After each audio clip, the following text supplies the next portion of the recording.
When the original PlayStation launched in Japan back in the holiday season of 1994, it was joined by just a few titles. The lead game was Namco's excellent arcade port of Ridge Racer. There were a few other assorted games like Crime Crackers, an anime-infused first-person tunnel shooter. There was the first game from the studio that would become Polyphony Digital, makers of Gran Turismo, and an installment in the cult classic 2D side-scrolling shooter Parodius. One title that came just 2 weeks after the launch day was from a little outfit that was trying its hand at video games for the very first time.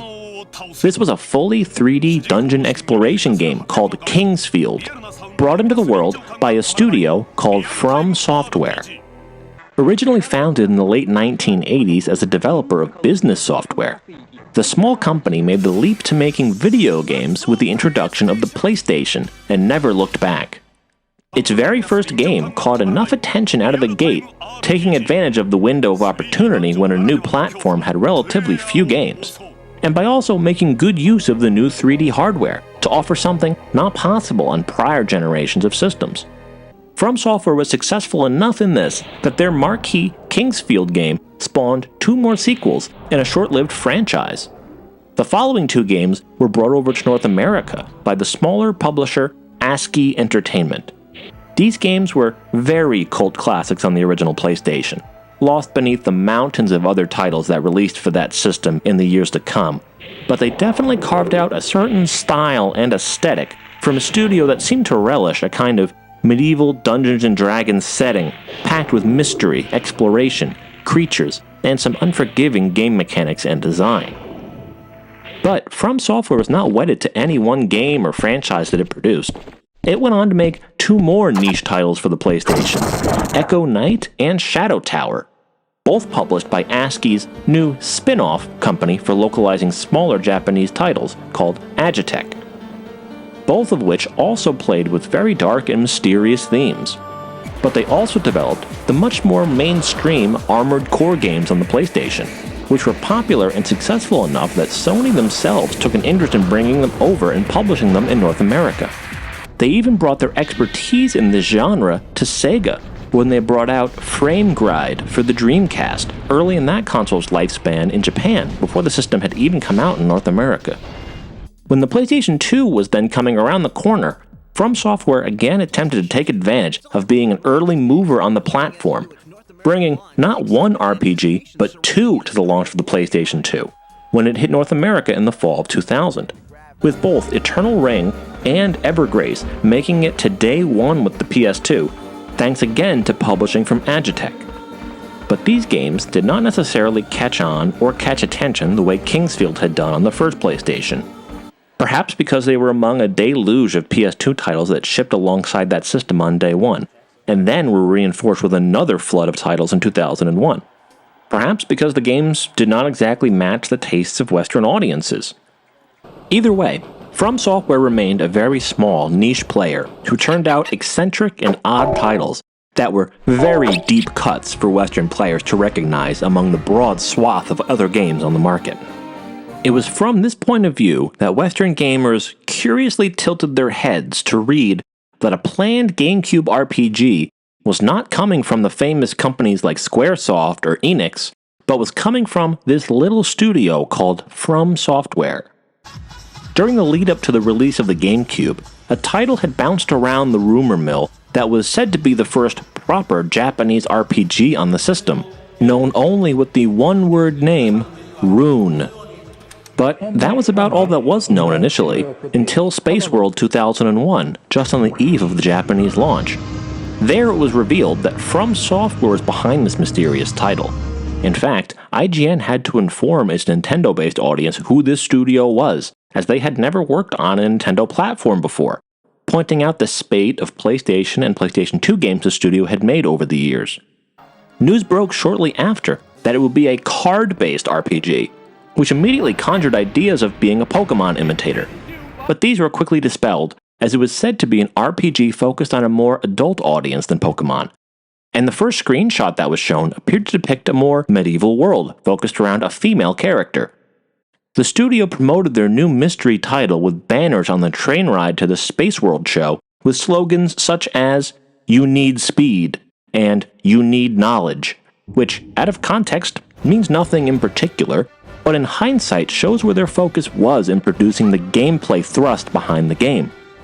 Although, while this game was trying to be differentiated from Pokemon, it didn't necessarily help that at the Space World 2001 show, they were also showcasing early work on another game of theirs that appeared to hew much closer to Nintendo's beloved Pocket Monsters, with a GameCube project they called Gold Star Mountain. What was more impressive for Nintendo was that these were exclusive projects for the GameCube. It looked like they had licked yet another developer out of Sony's longtime stable and enticed them over to its new platform, and in an area that it desperately needed to fill, since traditional Japanese-style RPGs had been all but extinct on the Nintendo 64. Also, unlike FromSoftware's one-time venture into Sega's system, this game appeared to be slated to leave Japan and come over to the West as well, with Agitech once again looking into publishing for them. The game actually shown at Space World neither overwhelmed nor underwhelmed. It looked intriguing. It had a graphic style that was not necessarily pushing the limits of realism, but instead going for a particular kind of fantasy aesthetic. More importantly, this game was indeed card-based, but was not a turn-based dueling style akin to Pokemon, but instead a real-time battle system, where the player must play out their cards against an enemy actively trying to attack the player on the battlefield as they do so. This started to give some meaning to their promotional slogans, as the player would be under the gun to play their hand without the leisure of being able to carefully consider their moves safely from the sanctity of their own turn in a back-and-forth battle. The producer for the game, Atsushi Taniguchi, would say in an interview about the game that the company was looking to make a game that would differentiate it from any of the other card-based games at that time. An RPG with a character that doesn't fight themselves, but rather relies on the cards. They wanted to try and break the mold between games they believed would be too complex or difficult for casual players, or would simply tilt in favor of those who go into battles with the best hand, removing much of the skill or tension from play. He also gave an interesting technical explanation on the GameCube's hardware and its compatibility with their vision for the art design, saying that because of the GameCube's built-in anti-aliasing capabilities, which he referred to as its deflickering effect, it was an ideal platform for this game because of their desire to portray the dreamlike fantasy world they envisioned with an overall soft visual quality throughout, which, looking at the game, actually makes a lot of sense in understanding the art design. By early 2002, none other than Activision swooped in seemingly out of nowhere to announce that they had acquired the rights to publish the game on GameCube, outside of Asian territories, where FromSoft always published their games themselves. Outside of Japan, they would be renaming the game from Rune to Lost Kingdoms. Now perhaps Activision was just being opportunistic in publishing more titles, or perhaps they really saw a major opportunity to publish this GameCube-exclusive card-based RPG. But nonetheless, they scooped FromSoftware's usual publishing partner Agitech, and in May of 2002, players around the world would be able to see what the little Japanese studio had cooked up for their first outing with Nintendo, and the first RPG on the GameCube. After FromSoftware's very Spartan logo, we're treated to a brief CG intro movie giving a very romanticized and anime-inspired view of what card battling would look like in the designer's eyes, although it would not be nearly so garish in gameplay. A quick look at the settings reveals a hidden option to switch the audio over to Dolby Surround Sound. Not sure if that'll be super apparent in this title, but it's nice it was included. Other than that, we can get started on a new adventure, to be greeted by an exposition-giving title crawl. Perhaps a little simplistic, but fitting with the kind of medieval setting this game is taking place in as a kind of scroll of backstory being shown to the player. It is then supplemented by some in-engine storytelling regarding the kingdom being overtaken by a slowly encroaching mysterious fog, from which monsters appear and no visitors return. In fact, this kind of background fog is omnipresent, as it makes up the background tile that the 3D world stages appear to float in, like a diorama in the void. But the game also wastes very little time getting you, the princess of the realm, up off the throne and over to your game-making device, the card holder, and are then thrust very quickly into a battle looking to demonstrate to you how simple it is to play this card game, as each of your 4 available cards are mapped onto one of the GameCube controller's face buttons shown on screen. You can then choose to call the creatures contained and controlled by these cards at your whim in battle to dispatch your enemies, heal yourself, or do other procedures to win the day. You're then met by a mysterious woman who insists on showing you the ropes of your new card device so that you can go out into the world, rescue your father the king, get to the bottom of this mysterious fog, and save the world. And then boom, you're off into the game. Or at least the next tutorial style level.